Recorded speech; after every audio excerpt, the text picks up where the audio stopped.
back, blah, blah, blah. Yeah, Okay, whatever. so Choose down at the virtual far left filter where it pin, says Go hide to mute. go self, to. rename. Yeah, Huh? ignore all I that. think Go he's down to already where the there. mute button Do you is. ever? Hey, so in today's episode, we talked about Ukraine, the progress going there. We talked about banning stoves. We talked about the FAA and the failures there. We talked a lot about the Speaker of the House and the Republican Party in general. So thank you so much for joining us today's episode, and we hope you enjoy all these topics. So this is the reboot or season 2. So we're taking the podcast in a little bit different direction from the first couple ones where it's mostly just deep dives. Matt and I did an introduction video, which you can go back and watch that if you haven't already. Kind of gives you a little bit more information about what's going to happen. But yeah, we're just going to dive right in, waste no time for this episode 1. And we are welcoming Jason as a first-time guest from the closet, from his closet. That he is my brother-in-law, so have a lot of family on the show, which is fun. So so the first thing that when I was listening to the news that kind of thought of talking about was the House of Representatives vote on Kevin McCarthy. Of course, it went 15 rounds of voting to get to his selection. People are saying he's probably one of the most historically weak speakers of the House in like 90 years. And it's not something off my desk, so apologize for that if you heard that loud noise. But yeah, so he's probably one of the weakest speakers, they're saying. So kind of wanted to get on here and talk about that a little bit, as well as not just the vote itself and everything, but like what it means for this next 2 years in the Republican Party specifically.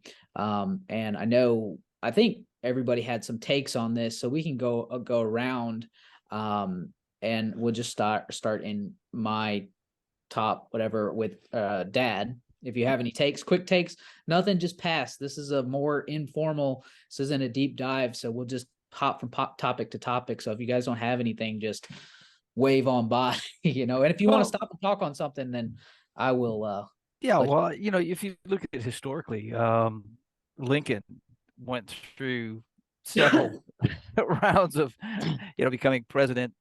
They just couldn't decide on anybody, and finally rallied around him. So I don't know that it's perhaps a good thing, because he has to be a consensus builder. Has to take into consideration the people who haven't had a voice before, who are struggling to get a voice. So I think the Republican Party needs to change, and this is an opportunity. So I see it as a good thing. Yeah, that's true. Okay. Matt, you had any thoughts on the vote and how it happened and I was everything? thinking that we probably need to have a reality TV show called Speaker of the House. It would be great. Quality Sounds like it, entertainment yeah. there. I don't know if I would agree with that per se, but as far as entertainment, We've gotten plenty of entertainment value out of Nancy Pelosi the last some odd years. So hey, If horror shows are your thing, yeah. yeah, or tragedies or traumas. Does anybody want to chime in? No, go ahead, Jason.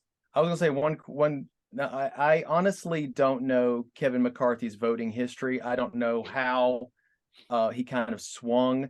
Was he moderate? Of course, I'll ask you maybe if you know, John. Was he more moderate, or did he do something more conservative? Was he not conservative enough? I don't know all that. What I do know is that this is a symptom of healthiness.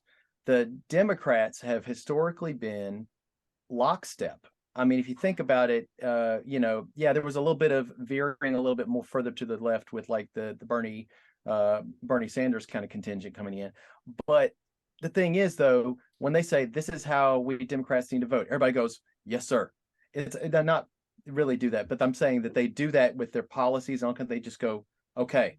Now with Republicans, they're like, well, we think that this is a better way. Well, we think this is a better way. And to outsiders who may be looking in, and this is armchair politicians who don't know how the sausage is made, right? What they're seeing is people They have opinions.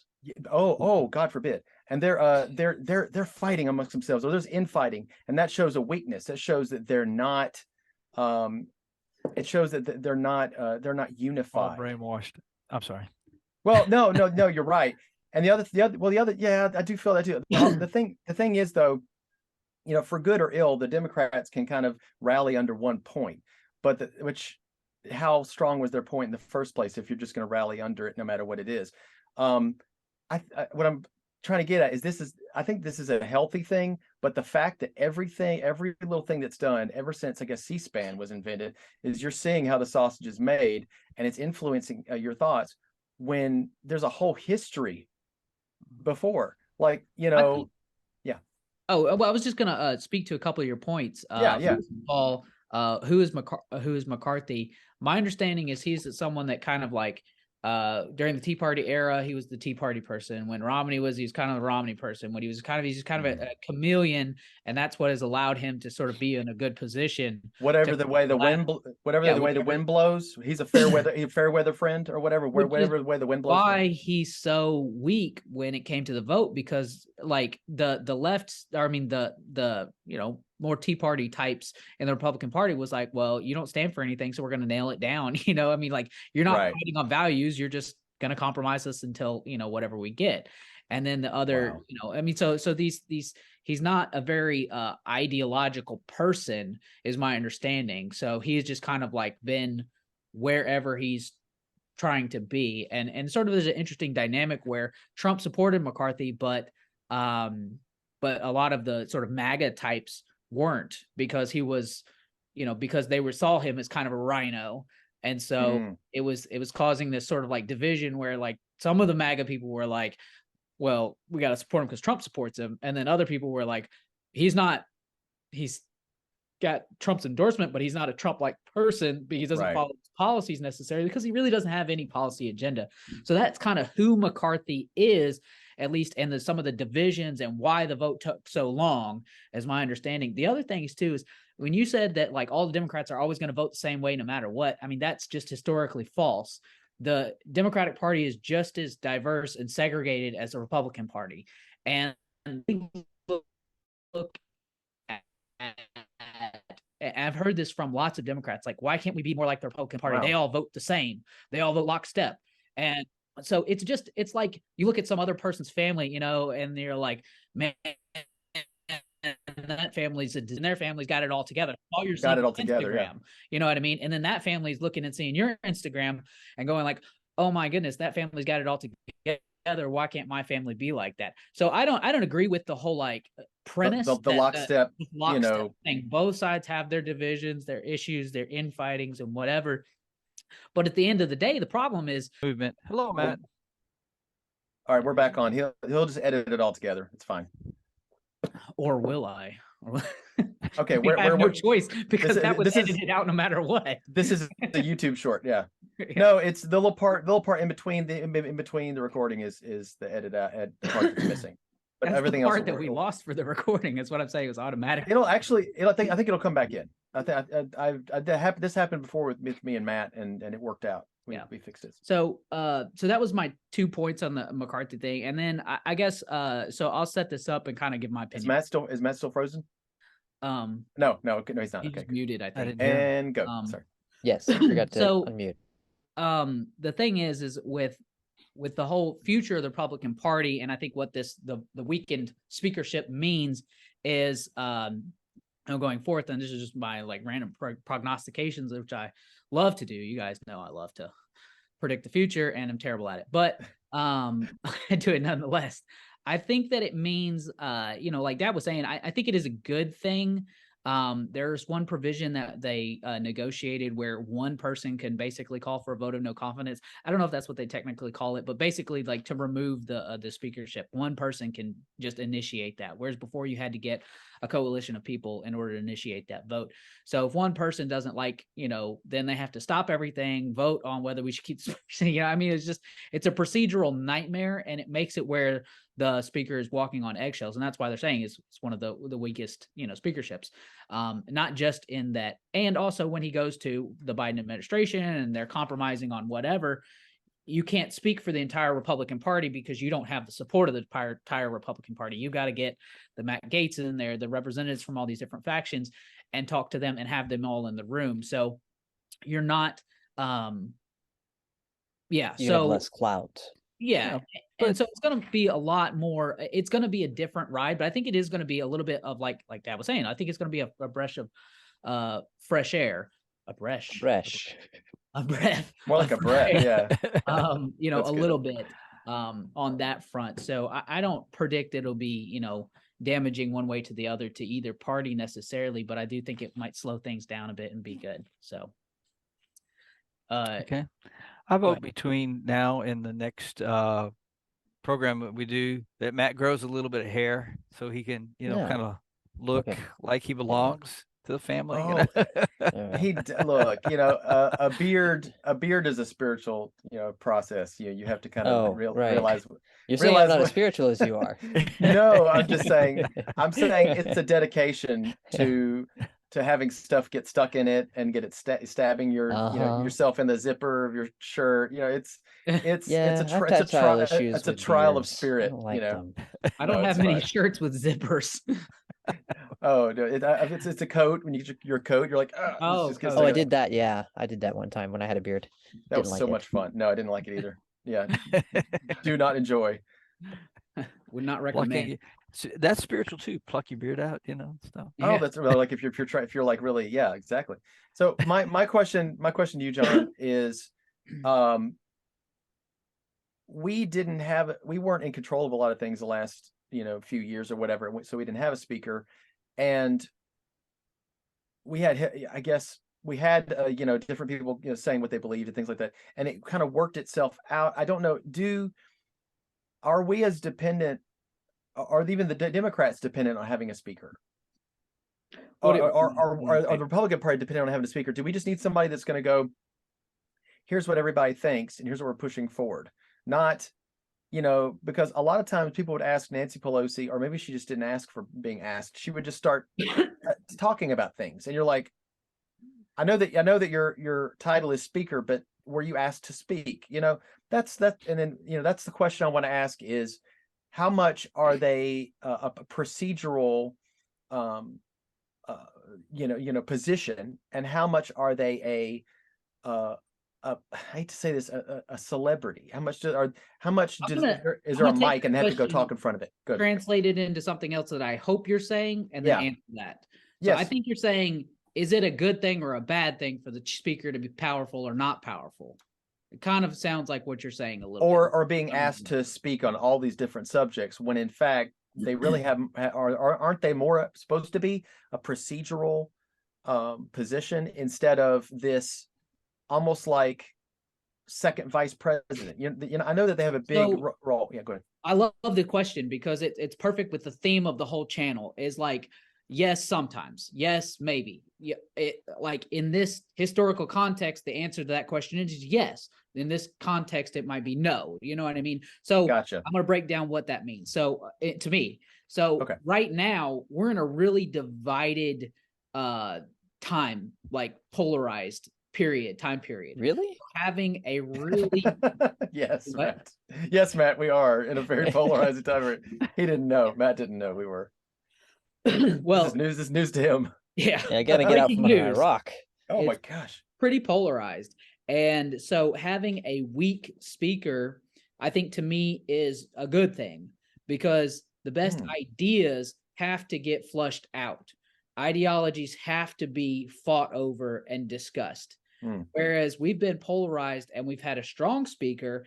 And so they just blaze forward with what they want and what they think is right and what they think is prescribed. And therefore, the best idea doesn't win. The powerful person wins, or the person with the Hmm. most power and the most clout. No. Well, if you think of somebody who knows all these obscure rules and can ignore people when they're speaking or when they're trying to do something, literally just ignore them and just go like, okay, it's your turn, kind of thing, you know, and a person just shut down. I mean, it's parliamentary,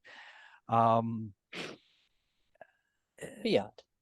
Yeah, Yeah, it is. it is I kind of mean, idiotic. it's kind There's of some like power this there. person can invoke a rule to get done what they want to get done, or if they have enough buddies or whatever to run roughshod over this. So it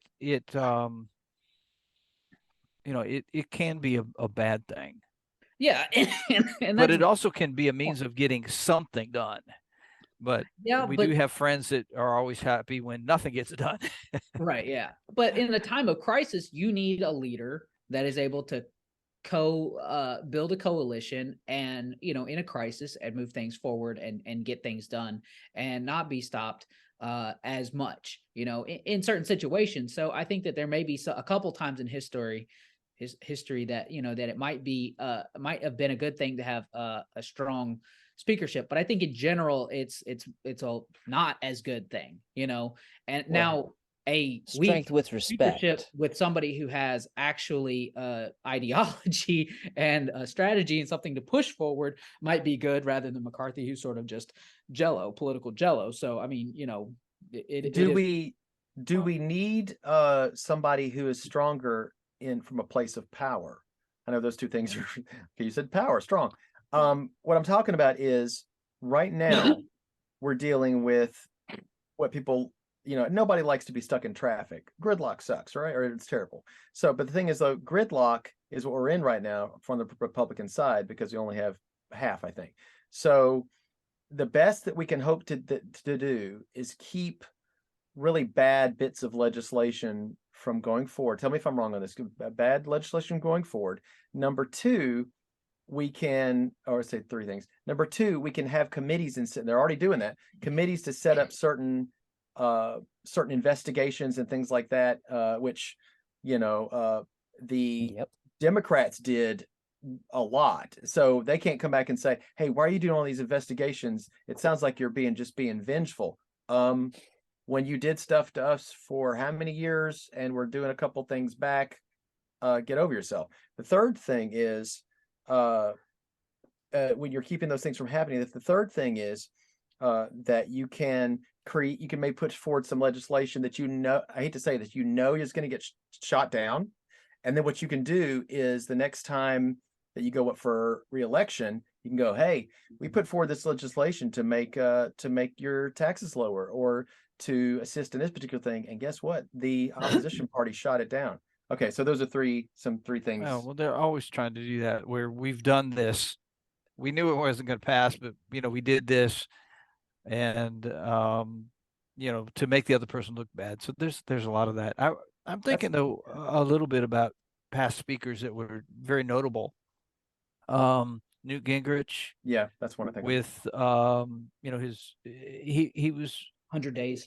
100 days vision, The contract with America type thing. You have that, when you have a leader that has a vision that is not solely trying to beat up the other party, I got you moments type What are you thing. talking about? This is a zero-sum game. Yeah, it seems that way, doesn't it? Yeah, and if we could come up with something where there's a vision of things that we can agree on and get those things, done.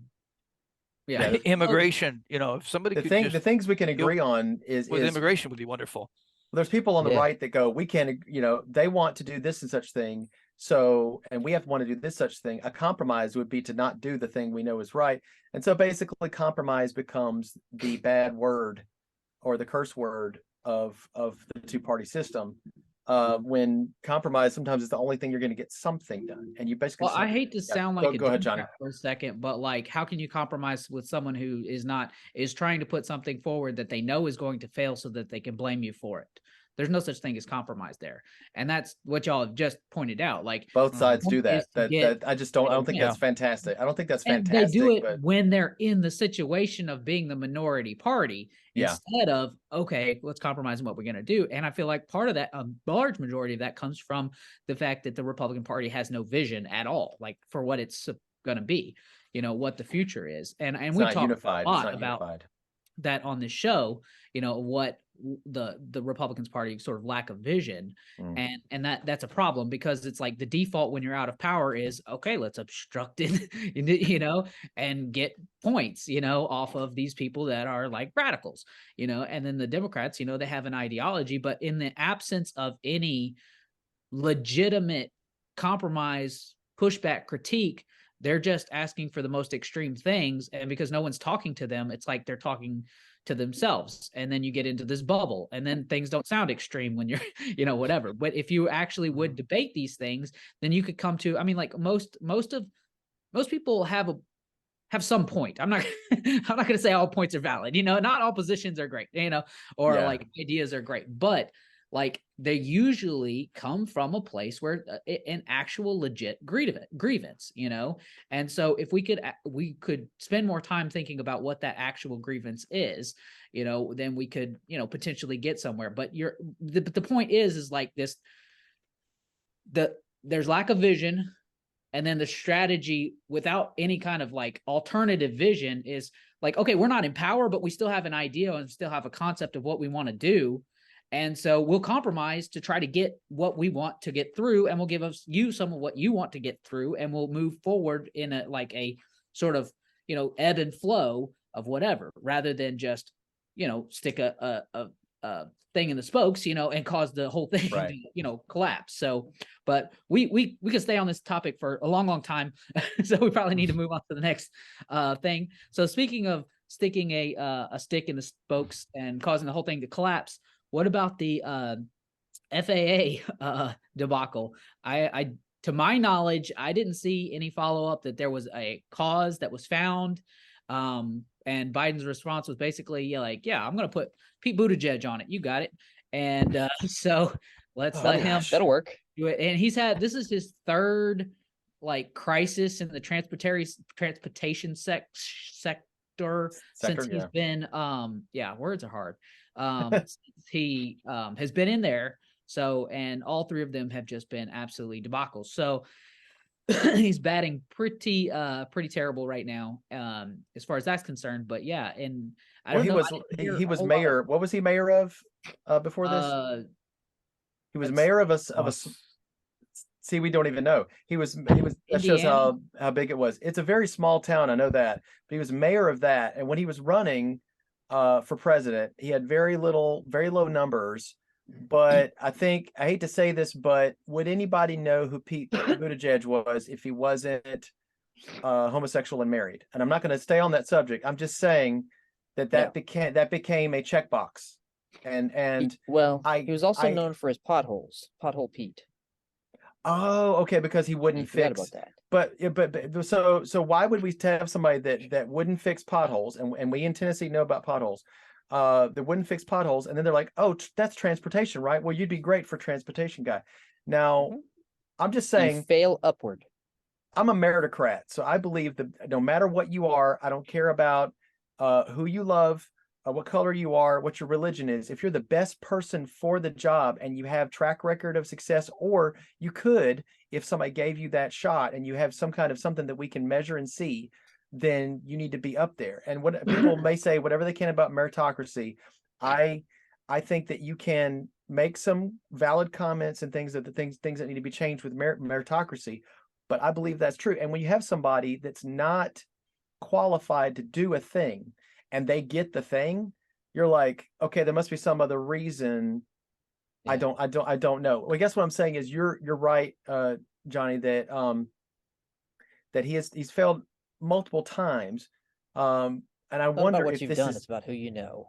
Oh yeah, that's true on both sides. You know, some people that are charismatic speakers that do check all the boxes and have proximity to the right people can get really, really far in life. And this is proof of it, you know, and the thing is like when a crisis happens and you're a charismatic person, it shines even brighter on you if you don't do anything intelligent with the power that you have. You know what I mean? You can carefully craft your image all you want, but it doesn't shake out. And he kind of came through politics and into politics around the sort of like Obama, very what is it? Check the boxes, like stage in our politics where it was all about putting your resume and positioning and blocking, checking all these blocks.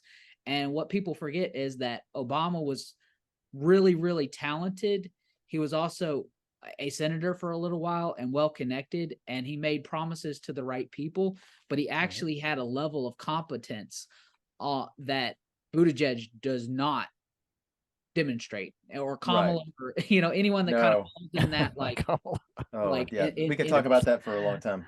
yeah, Yeah. slate of or vein of people. So Well, I can speak to this as a technician. A lot of technical, we say, oh, the government and these big corporations, these big things like the FAA, they should have the best equipment. There are human lives at stake here. But the thing is, though, what I'm gonna a lot have of to this. jump out for like 2 seconds. I'll be right back. You want me to stop? Yeah, Pause. keep going. Okay. What I was going to say is that your thought as a normal average person is going, they should have better equipment than I do when I'm running some of these, these high stakes, not high stakes, but I'm saying like very powerful processes. Like my son has a really powerful computer. Okay. Those kind of powerful computers should at least be with the FAA to be able to process this information, and they should be redundant. They shouldn't fail. They should have redundancies. If this machine fails or this bit of equipment fails, it fails over to another bit of equipment. They can move to that. And a lot of the best organizations do that. So why not the FAA, which planes in the air depend upon technology working for them not to cross over each other's plane of existence? I'm saying, like, on the same level. They have to make sure they're on different elevations and altitudes to not hit each other, to avoid bird strike, which is birds going in the engine, stuff like that. All those things are, it's called well-oiled machine for a reason. And but the thing is, though, I know that people are like, well, boo-hoo, I can't have my flights right now. Yeah. But the thing is, are you fixing a small error, or in other words, is this a Band-Aid that you're going to put on it so that people can get back to flying because you're under pressure? Or are you actually going to fix the problem going forward? The equipment that caused the issue in the first place, you're going to replace. What So there's caused this error anyway? I don't know, like Coding. is that really Coding? true, or do we know for sure? It's coding. They had some Coding. junk coding or bad coding in it. I didn't read the details. There's a programmer somewhere named Chuck. He did it. Sorry, Chuck. Chuck, So, you should have commented out your code, and you put the bad code in there, and or maybe you got up Now to get the world is at a standstill. he got up to get a Snickers and a Monster drink, and came back, and he's like, everybody's like, Chuck, idiot. Yeah, I've They seen. shouldn't I've have seen hired code going down Napoleon. sites They shouldn't have before. hired Napoleon Dynamite to do it. I don't know. The whole thing is, I tend to think of it as equipment, because equipment. John, we were talking about equipment maybe being the fault, but your father, Mark, said It was possible coding. So did you hear The anything about what the FAA. actual Coding? failure? Yeah, the No, failure. I don't know, but I do know that like a lot of government agencies, and this is just my theory, like completely uninformed theory, Yeah, that like in the military, for instance, when I was in there, nothing was updated.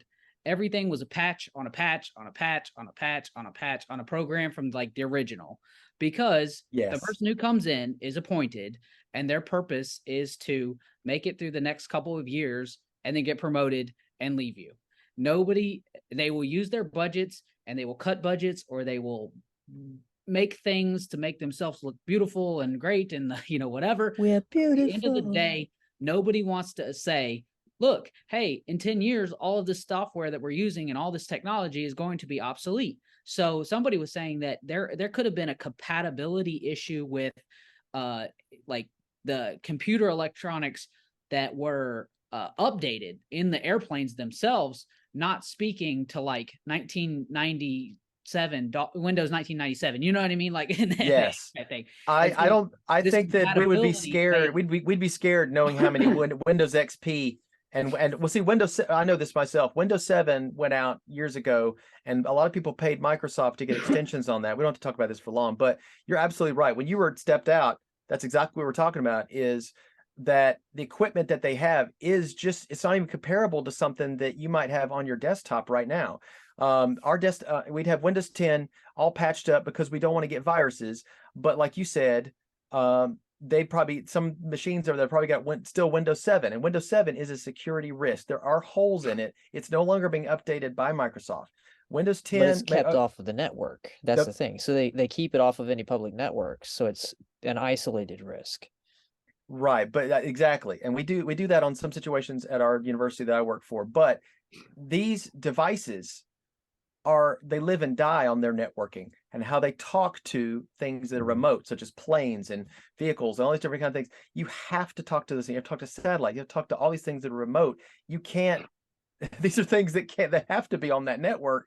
You can't, I mean, this is a multi-billion-dollar upgrade. And where do you hear Buttigieg coming out here and saying, look, our infrastructure, I mean, these are Democrats. I mean, these are like the infrastructure people, the spending people. And he's not even out there doing that, saying we need to upgrade these things. I mean, like, that's something everybody can agree on.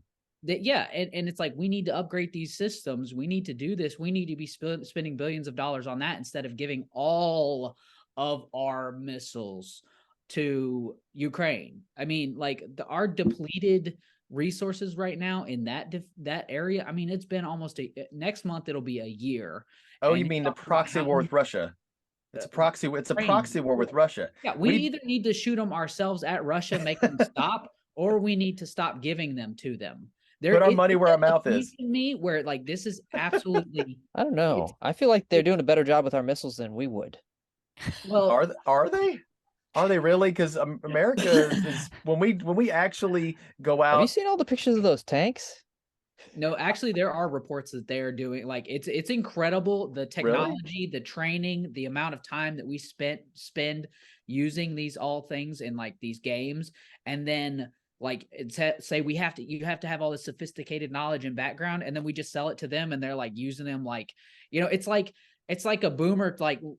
No offense to boomers, but like, like can't figure out their phone. And then you're like, this is a great, sophisticated piece of technology. And you give it to your, 12-year-old kid. And they're like, yeah, I just downloaded blah, blah, blah. And I just like, whatever. And like, I have a YouTube channel. I just downloaded the entire internet to your phone. It's like, that's basically what we did. We're like, we built a sophisticated thing, whatever. And it would take you just like, a whole like, you'd have to go through a master's program to understand how to use these Javelin missiles. And then we sell them to them. And they're just like, yeah, point, shoot, kill. Like, so what does that tell you about really what's needed to do it? That's very eye-opening. When you were talking about this, I was like thinking about the rebels from Star Wars, how a lot of them are just kind of a ragtag bunch. But a lot of, I saw a documentary where it was all about drones. They were using off-the-shelf Amazon drones with cameras to fly over to see where the Russians were, and then they would radio in on a separate channel and say, okay, they're over here, they're over there, and that's how they were taking them out with these drones that people take, wedding photos with. I mean, no, $100 drone, right? Thank you. Would you like to marry a missile?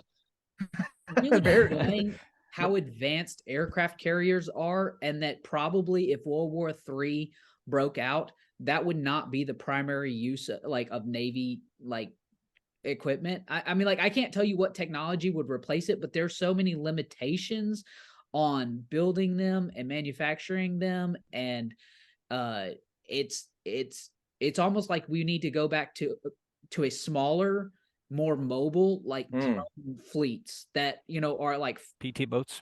Yeah, like PT boats that have like drones, like whatever, that can get in and out, can dodge things, can get through, and you just have but like part of the reason is like the Navy, like you go through the Naval Academy for how many years? You start out on a battleship, and then you get in charge of like a carrier group, and you are like, that is your whole life is spent trying to climb to the top of this commanding a fleet. But then someone's telling you that like, okay, this isn't the future. And you're like, no, this is going to be the future as long as I'm here. Well, it's going to be the future until somebody else attacks. Somebody takes you out. Because it's not effective Take your battleship, yeah. Yeah, exactly. And you said missiles, and there's actually a group of people from Ukraine that are in Oklahoma right now as of this week. let's see, I think they are training on Patriot missile use. Yeah, the Patriots are a lot more advanced, I think, from what I know. I mean, I but think this is because they're going to do an iron, what they call the not the Iron Curtain, some other kind of curtain. Iron Maiden. No. Oh, one of my favorite metal groups from the 80s. No, I mean, it was called some kind of, it was called Iron Iron Shield or Dome, Iron Dome, right? that's what Oh, Israel that's a had, dome and name. they wouldn't. My understanding is they wouldn't sell them That's in like Poland, right? the system or something, whatever. At least at the beginning stages, whatever. Mhm. But yeah, so like, well, this is a good segue to just kind of like go into like, what do you guys think that as sort of a yes or no, but you can expand a little bit. Do you think Russia is going to, is pull back and then wait for a little bit of weather to clear and then reattack, or do you think that this is sort of like this? What's been going on is going to continue, kind of muddled half-heartedness for the next year or season of fighting? My crystal ball is fuzzy. Is is that a tennis ball? It's either that It's or one an of those onion. things you put in You're not a seeing. Oh, you're not oh, seeing your anything. dryer. Okay. Oh. Oh, one of those. Okay. It's a So crystal ball. Can't you tell? It's just a So- little fuzzy, a little foggy. Limp ball. It is very fuzzy. so recently, the Russians said they invaded Soledar, in Donetsk Oblast. That's it. That is in Oblast. What a great word. That is in Ukraine. It sounds like Star Wars. Yeah, exactly. And they Soledar. and they said, yeah, the Battle of Soledar has begun. Kill them all. No, Russia. Oblast. Yeah, Russia says they've captured it, and Ukraine says no. Of course, well, and let's put it this way: Russia is all about. They've always been about information that you put out. Propaganda. They have old habits, and they've never gotten over the whole thing. When Pravda. when in Pravda, thank you. When Putin speaks in front of people, there's behind him. There's all these military standing behind him, and it all looks kind of really creepy. And he wants to have that show of strength. Whether they have the strength, or whether they're doing really well or they're doing sucky, they're going to put forth a good face always. So I think they're probably going to make some pushes forward. We're going to spend money. It's just going to get. It's going to feel like a proxy Vietnam if we don't watch it. And to be honest, if America had got involved, it would have pushed it, I believe, to World War III. I just think, I think that's the Not case. only do you think that it's going to sort of Vietnam itself out and just sort of like continue with this back and forth nonsense for a long time, Yeah, you think that World War III would have started if we would have got more directly involved, basically. it would have escalated it. If it's just people in their homeland defending against someone else, then we can kind of stand at a distance and go, well, we're not really involved, directly. We're handing the money. You see, whenever America gets involved with something directly, you got words like regime change that get floated around. You get, like with the Middle East thing, you get all these words that are floated. In other words, there's a lot of visual from past situations, like with Desert Storm, Desert Shield, Kuwait, all those different things where we got a lot of baggage. So if we were to get involved, I mean, the last big wars that we got involved with kind of had numbers behind them. So Yeah. I'm just saying it could escalate it to be like, oh, look, the great, the great Satan. And then here, our buddy with the Middle East, Russia and the Middle East, buddy. And then here we're just making biblical prophecy come to truth or something. Okay. So Matt, what do you think? Well, Russia's. I think that Europe could have done more. I think that what they did was laudable as far as like basically biting the bullet. I think that the US probably bombed the oil lines, which Germany did not like, and that might come back to bite us. But to be fair, we did tell them that was going to happen. Like, it's true. It's like, if they don't do that, if they complete it, we're gonna bomb it. Like, we basically said that. And they record. did that, and they bombed it. Yes. So And we're then like, we don't know who did it. Like, who blew this? Oh, I think it was Russian disinformation. Like, everything's Russian seems disinformation, Matt. plausible. Everything is. Okay. So, but anyways, I think that in some respects, it's going about the best that it could go. I think that the Ukraine has a right to defend itself. That Russia has some historical claim to the area, in that doesn't also give them any actual real claim in now. Just because you have ruled an area in the past doesn't mean that you have the right to rule it in the future. Right. So yeah, I think things are going well. I think Europe could support better. I think that they are cheerfully going through the oil shortage that they're going through, and I'm really surprised that the U.S. is not getting hit as hard as them and many of the other countries in the world from this. I do see a lot of cascade failure of food supply and things like that coming down the road. It's hard to tell where that's going, and yeah, that's my take on the war. It's been surprising. It's overall good, I would say, because they do have the right to defend themselves. And about the money that we're sending there, um, we made a promise and we stuck to it. And I think the promise was kind of foolish to be taken. The dearmament of the Ukraine, as far as like nuclear, they're the only country in the world that has ever given up their nuclear arsenal, and they did it on the promise of aid should Russia invade, and that happened, and we did. The U.S. and the UK, the primary ones that said they were going to do that, did. But we also not only got it there before it happened, but we also basically by not. It's very confusing why it went as bad as it did. It really looks like Zelensky believed that he was going to get into the I almost said the UN. What is it called? NATO. Thank you, NATO. Where he shouldn't have. Somebody let him on, and I don't know why, and that's kind of criminal in my opinion. I don't think he had a choice personally. I think that, I mean, like, what are you going to do? Like, you need that nuclear umbrella, or you think you do. And he might, I think, well, I'll let Dad give his take, and I'll sort of expound on that point a little bit more. I don't know what I think. I think it's more complex, and there's it's become the fog of war scenario where we it's almost like you have to take a sword and try to divide the baby, because you're not sure what is what and what is going on behind closed doors, what promises were made, and what type of things happened and all. And I don't think we have a clue what's, well, I'm sure somebody does. I'm not sure the general public has any kind of clue of what all is going on. I think we pressured Russia by putting NATO on their doorstep all around, which is not, I mean, it's understandable how they're going to act in that regard, because we would act similarly. Whether we should act similarly or not, I don't know. But we kind of have closed in around them in a lot of ways, and kind of push them.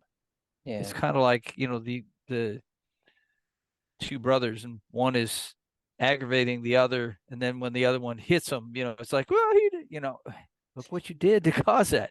So Right. I don't know. I'm amazed that Ukraine is still able to duke it out. That is the single biggest stunning thing to me, is that they're still there, and I don't understand that. It either says Russia is incredibly weak, or Ukraine is incredibly stronger than we thought. Home But field advantage. yeah, Plus, they have skin in the game. Russia is going to look, even if they lose this thing, they're gonna lose it on the world stage as far as how it looks. But as far as what they have to, Ukraine has a lot more to lose than Russia does ultimately. That they're fighting for their very life. And you get that feeling from that.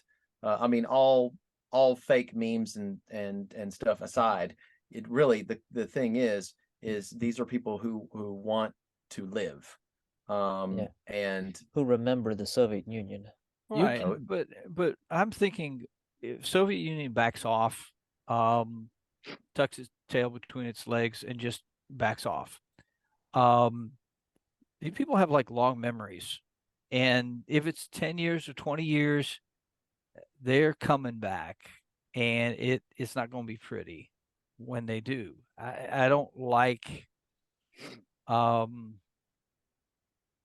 and then again, I could be wrong, but I don't see a way for them to lose and not eventually come back at some point. I don't see um, I can. okay, What about Putin's ego? Will Putin's I- ego allow him well, to he's going to allow live. a pullback? Yeah, well, I see two possible outcomes to this. One I think is more likely than the other, but one is Russia wins in the short term or Russia wins in the long term. I hate to say it. I Hmm. don't want that to be the way I see it, but I think that you either get a situation where Russia does pull back and face global humiliation, in which you get a Hitler type person who was a Russian down there fighting for his country, and then oh no, we lost, and he's humiliated, and he runs for political whatever, and he comes back in 10 years and unleashes World War III on Ukraine and the rest of Europe and all the NATO and whatever, because NATO feels empowered and comes over, whatever, it starts adding all these other countries, and then Russia is like, it becomes this really like World War II-ish situation. When Germany lost World War One, that was, Hitler kind of was a soldier at the time, and you kind of get that story, I think, repeats itself. That's Russia wins in the long term. And I don't know if they win in the long term, but they come back in the long term, and we to be continued, more or less. I certainly hope they don't win in that second scenario. So, or I think they do what Russia has also done, which is, and you think, well, and not just Russia, but any like world power, like when we went into Afghanistan with all this like, yeah, we're the United States military, hoorah, whatever. And then you get into like these street fights with like guerrilla warfare, and this is ugly, this isn't good, and it just drags out. Well, Russia did that in Afghanistan as well, like they have a history of this, but like they also tend to, depending on the situation, just, all right, our people, we're going to do another round of a draft and put them in the meat grinder and send them over there and destroy the entire, I mean, like nobody's left in Ukraine that isn't there by choice at this point. I mean, you pretty much have had the opportunity to get out with women, children, whatever. And so they can sort of claim that, anybody there is left is, a hostile to the, Russian cause. And we're going to, just get in there and war through and destroy it and just really do some nasty damage to the entire country and just take it over, wipe it out. I think that is probably, they needed to take a pause through this winter season, and you will probably see somewhere at the beginning of March the rhetoric will have to change. Like, this is, we got embarrassed and we made it halfway. We thought we'd make it the whole way in the beginning, but now we're going to go through this and we're going to just turn it into an absolute meat grinder for both sides, and just the carnage is going to be absolutely unreal. So now you remember the Battle of Waterloo from way back, so if I'm right, the French, no, is it, it's not, that's not correct. Is it, I don't know, I'm quoting the wrong thing. Where was the thing where they thought that the Russians would not fight during the wintertime, and they just, and then we stopped fighting, and they just destroyed them. The Russians destroyed them because they miscalculated. I guess it's called the Elsa principle. The cold doesn't bother me anyway. The thing is, this is Russia we're talking about, and this is, and Ukraine is kind of got a similar temperature, don't they? I mean, the temperature ranges. Yeah. I know. So the thing is, these are people with similar things, that they tolerances of climate. So why do they have to do the old ways, which is, if they really want to fight, they're going to fight. And look, a lot of Russian soldiers kind of pride themselves on being like, yeah, the machismo is out the door. I mean, it's just crazy. So they're going to be like, we were going to fight in the cold. This is for the motherland, the fatherland, and whatever.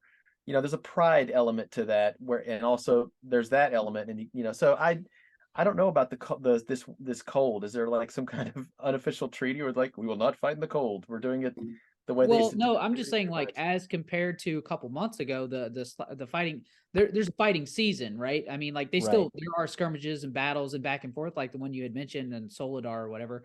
But But it has like, to do with logistics, actually. yeah, but Oh, like, okay, being able to move stuff, and if the Right. roads are frozen, you can't get parts and food over. Yeah. I Right. see. I and you see. can't You can't like avoid that. fight in the same type of war, but you're still trying to secure routes and the logistics and Right. stock up stuff and move Highways, where it wants interstates. to be. I mean, so there's still fighting and war battles and things going on, but like it's not like it will be, but there's a chance that it will sort of continue in kind of the way it was, just stalemate. I mean, so that's the thing is Yeah. like, is it going to go into like, okay, here's round 2 of drafting people and sending them in there and we're going to like deliver the finishing blow?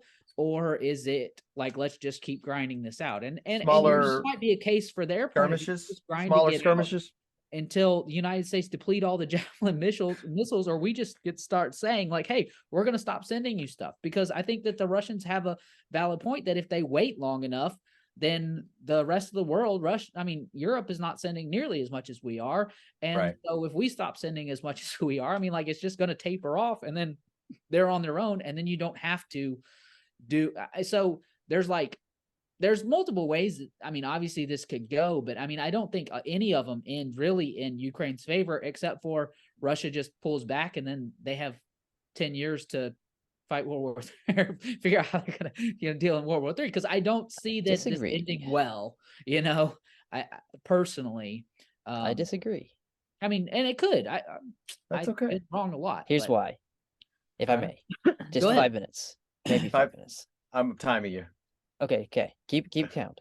So actually, I could probably do it in 2. So the thing that I believe that Russia has done is overplayed its hand economically speaking. The draft that they have done has forced millions of men to flee the country so that they don't get drafted. They have a very long border that's hard to secure. And so that's a documented fact that they have pushed out a lot of their men, like just fleeing the country to try to not become part of the meat grinder. They didn't have a high population to begin with. So they've got a severe worker problem. Their economy is not going to be able to sustain a long war. This war was not calculated to be a long war.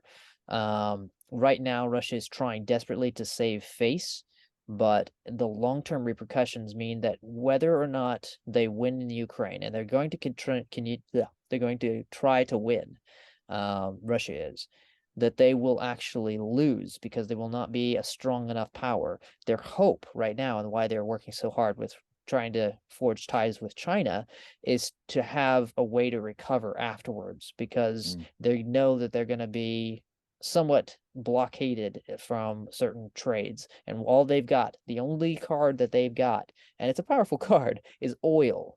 And that's a card that China needs. So they're trying to secure ways, and they're working on ways to get that to happen. But their economy right now is in shambles. They're not, they arrested people for protesting. They're going to arrest anybody who says anything about it, but it's not going to serve. It's not going to come out in a dominant position to where if they lose in Ukraine, they can come back in time in the next 10 years. Wars are fought by economies. That's why America won World War II. So I agree with you, and I think that that's kind of what I was saying, like with the whole, like, they'll either pull back and retreat, because like the point, you can't deplete your own resources to the point where you collapse as a society, so you have to pull back. But I still think that's what it was kind of like my long term. Like I think that there would be a lot of bad animosity where Russia might come back later, but that was really kind of more of what I was speaking to. And then there's the whole thing that you mentioned. I was thinking they're gonna lose in any scenario, so that's actually gonna make it more secure for the Ukraine. Yeah, for the short term, but like I think too, once you've had your foot on the accelerator for so long, and then when you let go, it's like it all catches up to you, but and then one thing too is like there were a lot of protests. There was a lot of people arrested for protesting. There was a lot of people leaving, but like at some point after some time goes by, I mean, how many people were like all gung-ho about the Iraq war and then turned on it, like years later? I mean, like, so public opinion can swing either way. I mean, people might originally be like, oh, I'm not for this, but like, you know what? They killed my brother, or like my brother died in the war, and now, you know, You those killed types my of father. Prepare to die. There you go. do change, and people do tend to favor the home team, you know, like in a lot of cases. So I mean, I wouldn't say that everybody left and nobody supports the war, you know, and all of the country didn't leave, you know, just to avoid the draft. A large number did. There's no denying that, you know, and a large number protested, but a large number followed and fell in line, you know, and got more okay with the idea as time went along. So, all right, we're going to do a hard pivot to gas stoves. Oh So, my gosh. we had to lighten the mood a little bit. We're talking about meat grinders and people, you know, dying. Well, back you're and stuff. Why are you trying to make me Okay. hungry? Now, here's the thing. You're talking about meat grinders. Now you're talking about how to cook the meat after it's been ground. Oh no. See, a segue king up in here. That's awesome. That's great. No, that was not. We're not That was cooking good. human meat. But anyway, so yeah, so apparently, was it even the Biden himself, or was it just the press secretary flew off the cuff, or somebody in the administration put out a thing? How did this come about? Somebody tell me. This is ridiculous. Let's see. Trying to ban I gas stoves. got it. A commissioner of the nation's top consumer watchdog agency said this week that gas stoves were a hidden hazard. Watchdog agency. What does that even mean? This is some low-level person just put out a paper and everybody's saying Biden administration supports it. Well, they want him to speak on it. You know, it's He kind of did like speak on it. that's kind of like, Did he hey, we just saw a new TV show. Hey, Biden, what do you think about this? And then whatever What he did says, say? no. Oh well, I think that what he had said was that they're not going to put a ban on it. So what's the issue? No, well, because everybody was thinking and saying that that's what they were, and they didn't come out and come out in particular in saying that there was going to be a ban, and then they had to answer it and say, no, we're not having a ban. Because I think here's the thing, in the absence of information, in the darkness, evil can flourish, right? So in the darkness, in the absence of information, people spin out and speculate. We do it about TV shows, we do it about politics, we do it about everything. So I think that unless somebody's coming out saying, no, we are, and no, we're not, they're speculating. They're still going to speculate. But this is the equivalent to me as like you own a business and you have 1,000 employees all over the country, and one of those employees in Alaska writes a paper saying something absolutely ridiculous off the wall, and they happen to work for you, and so somebody says, somebody at the Jason, company XYZ thinks that they support this, whatever, and basically say, you subscribe that. Jason, what do you think of this, idea that your employee, that your Right. company is supporting, whatever. And you have to say, I don't support banning stoves. And then everybody's like, oh, we got them, memes and everything. I mean, like, this is like the nonsense that they did to Trump too. Like some crazy person would say something, whatever, and then Trump would comment something crazy. I mean, like, and then the left is always looking at the Republicans like, these are some idiots, like this, blah blah blah. They're trying to send kids in cages and like whatever, and it's just stuff gets all like blown out of proportion. I will tell you one thing. I know this is real weird, but I watch a lot of stuff on YouTube and a lot of different Marvel based That's stuff. not So that weird. well, okay, Marvel. Well, this guy there's a guy that acts in Marvel movies. His name is Mark Ruffalo, and he's a huge green. I know he is green in the movies, and he's super green in real life. He's real environmental. So he made a video showing himself cooking on a $4,000 electric, and he was talking about all the great stuff about it and how it's better for the environment, all these different things. So he was kind of piggybacking on that. And the comments on this video were wild. I mean, there was people for say gas stoves were racist or something, and I can't speak to that. No, what somebody had said, and there was the negative effects of gas stoves versus electric is ventilation. If you do better ventilation, that goes to a lot of respect for that. Gas stoves are more inexpensive than electric. Electric are more expensive. You can't just hook an electric straight into the wall. You have to very, very specific kind of stuff. And also, you're talking about Ye- electric bill 220 versus volts. yeah. You okay? You have to have the right s- type of plug. Thank you. Yeah, Oh, a I was like, smaller. what? Huh? Say what? I was just confused. I didn't understand what you were saying, but I get it. Like a different Yeah. type of plug. Yes, So yes, gas yes. is cheaper. I've had gas at one of the apartments I don't remember where I was. I think I was in Texas. I had a gas stove, and the electric was a Yeah, lot. I love gas. Okay. Now wait a minute. Wait a minute. What you just said? You said the word Texas, right? Do you remember the cold snap that came through Texas, and the electric grid was down? Yeah, It was down, and the only people that were surviving were people that had generators and gas stoves because they could actually cook their own food and things like that. And that's a benefit they were talking about in the comments. They were talking about how if they decide for whatever reason to shut like California did about rolling blackouts or whatever, shutting down the grid, you can't cook. You can't do any of that I'm stuff. conflicted about the whole Texas their own grid thing. I mean, they thought they were smart by making their own grid, but then when it goes Yeah. down and everybody else is up, it's like this is a bad look. It's like Yeah, I there think needs to be everybody a should have yeah. their own grids. I think we should have more diversification. Obviously, I think that makes us more resilient as a country. Yes. So I'm not knocking it, but it really is a bad look. It when wasn't you're redundant. Again, this is that- another thing I talked about when we talked about FAA. Is computer equipment, also electrical equipment redundancy. If you have something fail, it needs to be connected to something else. So when it fails over to something else. So you're like, oh, we're independent. We're on our own grid. And then when Well, something the other happens, problem with yeah, independent is then you start having like price gouging. Like, oh, now the demand for our energy is so sky high, we're going to you gouge the can prices you out can of these price people. gouge. These poor Yeah. people that are all dying of like in the freezing cold, and we're going to price gouge them. Like, Yeah. okay, great. That's what the other grids. How are much not is your doing. life worth to you? The same Yeah. people that want to ban gas stoves and like oil pipelines, which was one of the issues that came up early in Biden's presidency, are the same people who own private jets, gas stoves, and yachts. So yeah, they have all that.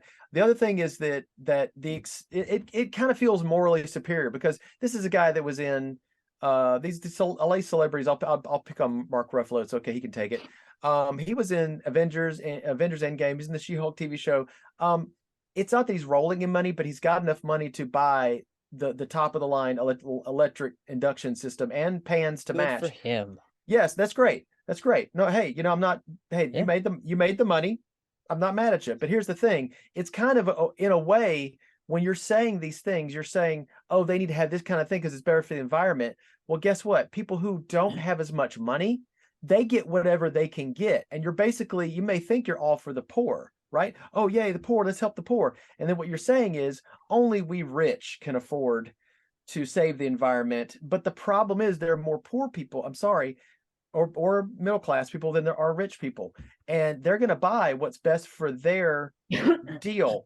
They're going to buy that. So that's kind of where that's. Let me kind of wrap up the topic a little bit here. Okay. I'm just going to read this one quick thing. It says the common kitchen appliance was thrust into the spotlight this week after a Democratic member of the U.S. Consumer Product Safety Commission, That's the the watchdog. agency charged with protecting the public from dangerous household products, told Bloomberg News gas stoves could potentially be banned due to their health hazards. So it is a Consumer Products Safety Commission. So we're talking, a government entity that is saying, oh, this In the could be future. banned, Yeah. or maybe should be And banned. they took it whatever. to let's ban it. So they're going to ban it it. had some credibility. Yeah, And no it could be doubt. that, float the balloon, see how it goes. We're not going to say it at the White House, but This balloon does not let's float. let's throw this out there to save the world now. Let's Yeah. stop fighting Save with people's cows health. and let's start fighting with stoves. Oh, You know, gosh. it's funny. that And type of thing, windmills. And I get it, and thank you for providing that context, Dad, because I'm kind of like sometimes I am a little bit conflicted, but I also understand that there are people out there in positions of power that want to do a lot of things like this. You know what I mean? And we need to take it to the seriousness that it deserves. But I think also too, like I don't think people, and I have a hard time even wrapping my head around this. Like we have a legislative body, right, that writes these laws and creates these agencies, and then these agencies create these what are they called? Commissions or whatever. Yeah. they're not laws, but they're regulations or codes or whatever. And so Mhm. you have to abide by the codes of that industry that you're regulated by. You know what I Right. mean? So like these aren't laws that are written by a state legislature or a government legislature. Like the government did not write these laws. They created the bureaucracy. entity that Yeah. created these laws. So the lawmakers actually in the United States are people in these agencies that were appointed by people who were elected. So like there's which is like, is that even constitutionally allowed? You know, are we Yeah. actually functioning in America in a way that is constitutionally legal? You know what I mean? Yeah. Like, and if these things What I were wanna know- challenged in court, why did they get the same treatment, the regulations written by the Department of Education or the Department of Transportation or whatever this safety and whatever commission why is that treated with the same legal validity as a as a state law or like laws made by actual legislatures? I mean, Well, like, it's actually worse because you can't go before a judge. You can't go before a jury. You go before a judge who works for that agency. right. So if they decide to make it more difficult for you to make gas stoves, they can They write just these do it. little things, and gas stoves become more and more expensive, and because they want to get rid of them, so they go down that road. And if you try to build your gas stove differently and not conform to that, then you're, as a manufacturer, going to start paying this fine, and you're going to be, you can't even, you go to this, They force you out of business. yeah, you're forced to go before this judge who says, $25,000, for each stove that you blah blah blah, We didn't told you, do you this didn't listen, thing you're on. guilty. So Yeah. we may think this is just talking about gas stoves, but strangely enough, the thing that I'm hearing here is that there's an undercurrent to this that's more important, and it sounds like people that are unelected that have too much power. There's not any kind of control. And how much did the founding fathers see this happening, and how much can we do to mitigate this is the question. Yeah, ultimately, yeah. I think that the American people do not realize exactly how the system works. And I think that's why there's so many people that don't, they try to vote and nothing changes, and they don't They have no understand idea that why. nothing changes because Yeah. the agency didn't change, because the agency is the one that controls a lot of how these things happen, or different agencies. And I think it caused a lot of people to be disenfranchised with the whole process. And then only 60% of the entire population votes at all. And then of those 60% of that vote, only how many, 10% of the overall population votes in primaries. And so you have 10% of the population picking, these crazies that are like, we're going to cut these organizations, like whatever. And like, what exactly does that mean? Like, what does that mean? You're going to cut regulations. Are you going to go into this organization and cut the entire thing, or are you just going to gut the funding so Defund they the can't? IRS. This is the crazy part, because we going to, like, I don't understand. I legit do not understand. What are you trying to say? You're going to go into the Department of Education and you're going to slash regulation by regulation, or you're going to slash the funding so they can't enforce regulations in certain things and not cause those fees? Are they going to do, like, are you Can we going to do shut the whole both? thing down? Like, are you going to do some combination of all of it? Like, this is absolutely not specified. And I think the Republican Party doesn't really get too into the details with the public. They may have sort of like internal idea. plans. And then I think there's a lot of people that just walk around and just don't really know how it works. Like, legit just don't know how it works, and are content to just collect a paycheck and make pretty speeches and, enjoy that power. So yeah. Well, that I had a couple other topics. We're not going to get to them because this episode's gone rather long. And We love talking about the Ukraine stuff, Biden, man. yeah, the Biden docs That took me out of. is probably going to be in the news next week, so we'll get to that. So that'll be your Yeah. little tease to come back to see us next week. We'll talk about the Biden classified docs and more. So thank you so much all for joining, and until next time, we will see you then.